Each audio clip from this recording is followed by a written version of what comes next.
I spent 1 full month studying his religion, Judaism. Shalom Aleichem, my friend. I read Jewish books. I talked to Jewish rabbis. I celebrated Jewish holidays and flew all the way to the holiest city in Judaism, Jerusalem. And now I understand why 22% of Nobel Prizes go to Jews.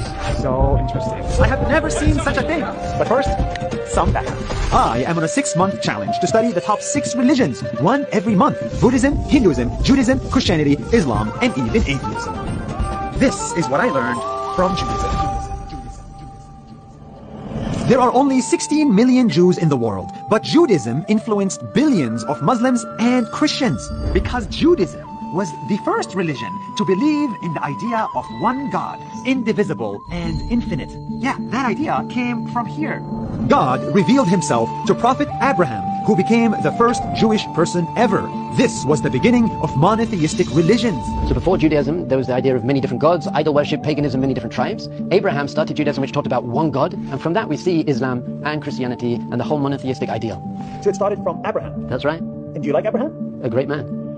3,000 years later, Judaism became a major religion with tens of prophets, hundreds of commandments, thousands of rabbis, and one homeland, here in Israel. So right here we have a mosque, a synagogue, and a church in the same spot, because this is the HQ of monotheistic religions. That's right, this is the vortex, the center of spirituality for the whole universe. In fact, it's the connecting point between heaven and earth, spirituality and physicality. In 2024, people think of Israel when they think of Jews. But Israel is a country and Judaism is a religion. And this video is about the religion, not the country. So what can we learn from Judaism? First, I learned how to have friends. Judaism is the religion of friends. It is more than just a religion. It is a peoplehood, a community. Judaism isn't a religion, it isn't a nation, it isn't a race, it isn't a culture. Judaism is a family. Abraham had a son, and then from that family came the Jewish people. A white Jew, a brown Jew, and a black Jew have very similar DNAs because they all descend from Jacob, the grandson of Abraham. Yeah, you can know if someone is Jewish based on their DNA. No other religion has this. And today, Jews are really good at building community. In Judaism, you don't eat alone. Every Friday night, millions of Jews gather in their homes with family and friends for dinner. And in these dinners, they eat the same bread, say the same prayers, and drink the same wine. This is called Shabbat. And it is so important that some Jews never miss it. I'm married almost 19 years. I have never once missed a Shabbat at home with my wife and kids. In 19 years? Never, not once. So the word Shabbat actually comes from the word Leshevet, which means to sit down. And it's saying, just sit down. During the week we're running, we're trying to accomplish and achieve so much, and social media, and there's so much going on. And it says one day a week, Shabbat, sit down. Check this out, the city is empty. There's nobody here. Everything is shut down, it's closed, and everybody is taking a day off, one day a week to rest and focus on family.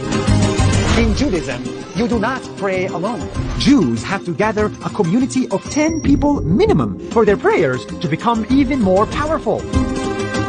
In Judaism, you don't suffer alone. When a Jewish person is sick, their name is broadcasted at the synagogue and the community prays for them. We're not just praying for ourselves, we're praying for our brothers and our sisters and everyone around us and all the world. And it makes it a lot more powerful and not so self-centered. In Judaism, you don't travel alone. When a Jewish person travels, they can join a Chabad house in more than 100 countries and make friends there. And in Judaism, you don't party alone. When a Jewish boy turns 13, they become an adult, and the whole community celebrates that 13-year-old kid in one giant party. This is unlike anything I have seen. We really focus on the power of community because we know that one person can't do it on their own. We need each other. All of us feel lonely. All of us want to belong. And Judaism as a religion has the solution to that. It starts with your own community. If you don't love each other, how are you going to impact the world around you? So that's why we pray together, and we eat together, and we dance together, and we cry together. We're together because that's the only way anyone's ever going to reach their ultimate potential and the whole purpose of creation. The second thing I learned in Judaism is how to argue. Debate, disagree, say no to each other, fight, argue again and again and again. It doesn't make sense. Because the whole point of saying that retroactively it works, it doesn't have to do because you eventually get exhausted and then you're going to be They're not actually fighting, they're just studying. I have never seen such a thing. So there are bad arguments and there are good arguments. Bad arguments are, I hate you, I want to put you down, I want to enforce my opinion and my values on you. Good arguments is, I want to fight it out with you so that we can both come to the truth and we can come closer to each other through that argument. And Jews love a good argument. The way Jews study is done in pairs of two who are supposed to debate religion. It's called Chavruta, which comes from the word friend, chaver. Does anybody here get offended by somebody disagreeing with you and telling you you're wrong? The goal is the same to you. All the time. All the same to you. The goal is mutual understanding. In Judaism, debating is part of the religion, and no one gets killed or harmed for having a different opinion. So it's two friends getting together to fight each other, but fight for the truth. And when we finished and we close our books, then we shake hands and we have a hug and we go and eat together and pray together. Some people say if you put two Jews in a room, you get three opinions. This is funny, but it's actually a good thing. The more you disagree, the closer you get to the truth.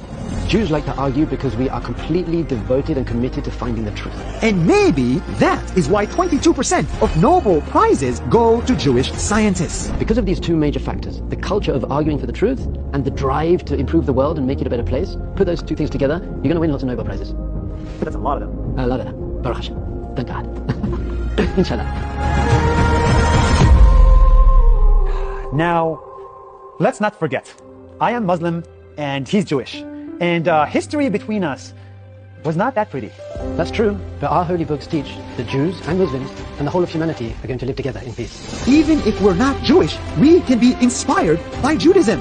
We can try to have dinner with family once a week. We can try to rest from social media for one day. We can celebrate our kids when they become adults. We can disagree without being offended. We can all build a community where no one feels lonely. This is the beauty of Judaism that we can take home with us to make the world a little bit better. Actually, a lot better. A lot better.